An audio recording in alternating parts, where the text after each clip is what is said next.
on your bio, it says that you had a leadership transformation experience, and that kind of changed how you thought about business.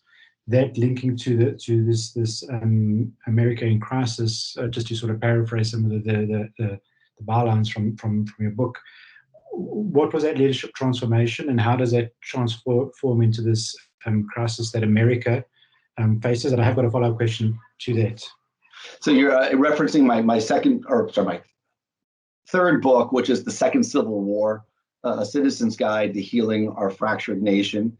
And that book, I think, as far as I know, is the first political self-help book, which means it really is designed to help the average citizen who is rather entrenched into this kind of perpetual anxiety about our country. And that's what that book really is about.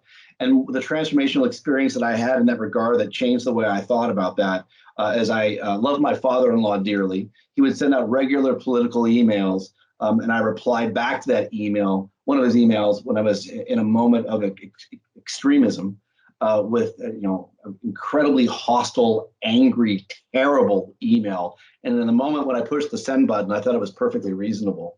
And then maybe a day or so later, I went back and read that email, and I was like, oh my God, why did I say this? What made me think that it was okay to rebuke him in this manner with such utter and complete disrespect? And that really led me to take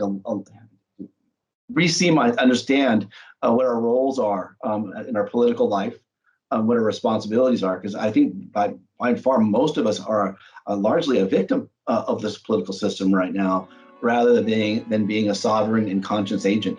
And so what that book really is about is transforming yourself from being a pawn into being at least having agency.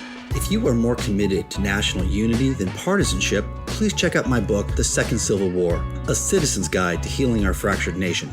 My book will challenge you to improve your relationship with friends and family. Click the link in the description below.